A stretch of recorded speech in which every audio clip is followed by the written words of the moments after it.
Okay, we are live from the Caribbean. Want to do a quick video talking about NAIC and talking about Japan Nationals.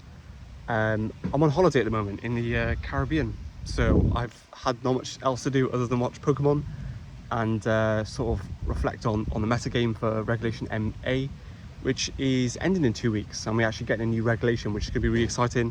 However, we do have a big tournament coming up this weekend in New Orleans for NAIC, although I think it's in New Orleans, I'm pretty sure it is. But we've had quite a few big meta shifts over the last couple of weeks with Indianapolis, Japan Nationals, and we've also had special event in Turin as well. So I want to discuss them all quickly, talk about what the format is at the moment in terms of what teams are popular, and I also want to talk about what teams to expect for NAIC.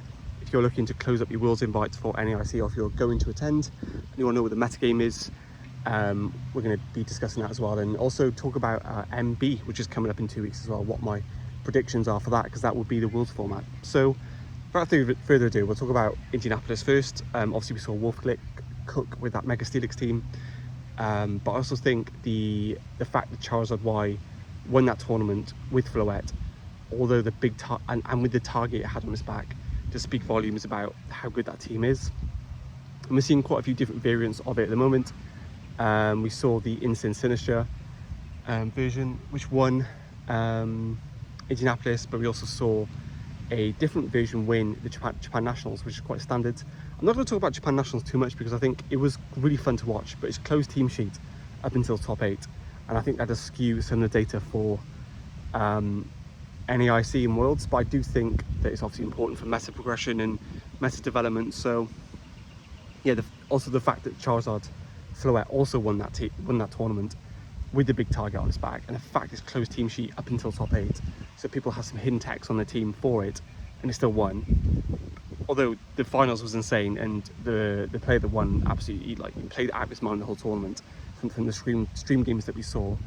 I do think that, yeah, it speaks volumes to the fact that that team did win 2 tournaments.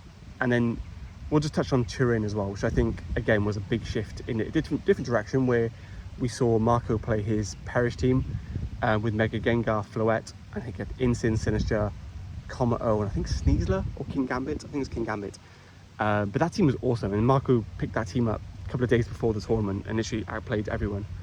And watching the finals, again, watching all Marco's stream games, I think top 8 as well against Giuseppe, just played insane. So I think it's a bit of a skill diff there, but that Perish composition of Gengar is a really insane counter to the Insane Sinister Floette core that we're seeing so popular at the moment. And yeah, the big takeaway from Turin also, the Lycanroc team with Frostlass was, I think there was 2 in top 8, and Lycanroc has Tough Claws and has a priority rock move as well, which can KO most I think it guarantees KOs bulky Charizards. I'm doing the calc, but with Tough Claws, Adamant, I don't see a way where Charizard lives that. So yeah, that was a really cool team, and I went on sort of best of 3 showdown, and that team was absolutely everywhere. So I definitely have a matchup for that going into NAIC.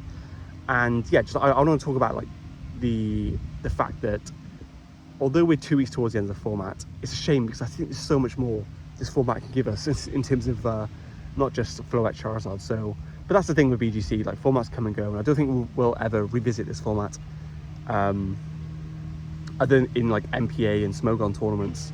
So yeah, just enjoy it while it lasts, and if you're looking forward to MB, then yeah, you've got a new format coming up as well. But I think we'll just quickly reflect on predictions for NAIC. I'm gonna say I don't think Charizard Floette is gonna win. Is it gonna win the biggest tournament of the season? Well, arguably the biggest tournament of the season, other than the Worlds. I think at the moment it's the hot favourite, but I think people are going to keep some stuff, have kept some stuff hidden up until this point, where all the lights are shining on NAIC. This is the last tournament of Regulation MA, and I think there's going to be some cool things that come out of it. I think Mega Kangaskhan has been really underrepresented. Sorry, so I think that Pokemon or that team could also have a good showing. So yeah, I guess we'll see what happens. But I do think, my hot take is that I don't think Charizard Floette is going to win, and I think people are going to, I think something crazy is going to just blow us out the water. But then I do expect a lot of results from Turin and Japan Nationals to influence what happens to NAIC. I think Lycanroc will have a good show out. I think it's a really good team. that the Italians cooked up. So I think that'll be prevalent. I think we'll see Perish also in top 8. I think most of top 16 will probably be Mega Charizard Floettes, but I think something weird's going to win. I've got a feeling. So it's going to be exciting to watch anyway. But Regulation MB. So my predictions are, well, we've seen Raichu, X and Y, and they both look super strong. I think those Pokemon are going to be potentially format warping, but I think the biggest warping thing in the format is if they bring back Rillaboom. I think Rillaboom Insane might be too strong for the game at this point in time. But I think Rillaboom will get nerfed somehow. I think it will lose probably U-turn and maybe high horsepower as well, but I guess we'll see what happens with that. But Indeedee coming back as well, I think would be quite cool for the game. And Weezing is probably going to come back as well, Galarian Weezing, but I'm not a big fan of it because of the ability. Oh god, what's it called? Neutralizing gas, which turns off all abilities. So that'd be interesting to see how that works with Mega Evolution.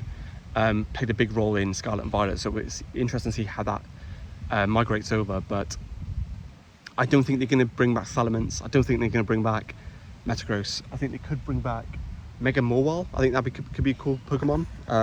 Fairy Steel's always good. Has Fake Out, has Trick Room. Sorry, well, doesn't have Trick Room. Has a you can play an extra Trick Room partners like Frigoraph or maybe something cool like Dusclops or Dusknoir could come back as well. That'd be pretty cool. But yeah, I think the terrain setters, I think, is going to centralize the format even further if Rillaboom is not nerfed. So I'm a bit worried about that, but I think the Raichus are really cool. I think both X and Y are really cool, and my predictions are I don't think we're going to see Salamence, I don't think we're going to see Metagross, but I think we'll probably see a couple of the new Megas from ZA, which we haven't seen yet. So yeah, really excited for that. And we're playing the VGC 4 Nations as well, which is a bit of a grassroots tournament between England, Wales, Scotland and Ireland. And I'll be on Team Wales. So yeah, happy to get involved with that, and that's going to be really fun, and that'll be played in MB. So I'll probably do some videos on that, and I'll be back when MB drops. So I've got a 10-hour flight, so I'm going to cook up some teams on the flight, and I'm going to drop some team guides for you as soon as I'm back when I land. So yeah, good times, good. It's going to be really exciting next couple of weeks for Pokemon VGC. So yeah, I'm really excited to get stuck into it and hopefully give my first actual shot at Worlds next season as well. So that'll be really fun. So if you guys want to see some more content, see some more videos when I'm back on Regulation MB, make sure you like, subscribe, all that good stuff. And we've got some videos on the channel already on MA if you want to get some refreshers, or if you're looking to get into the game post mobile drop as well. So make sure you check those out. And yeah, we'll see you on the other side.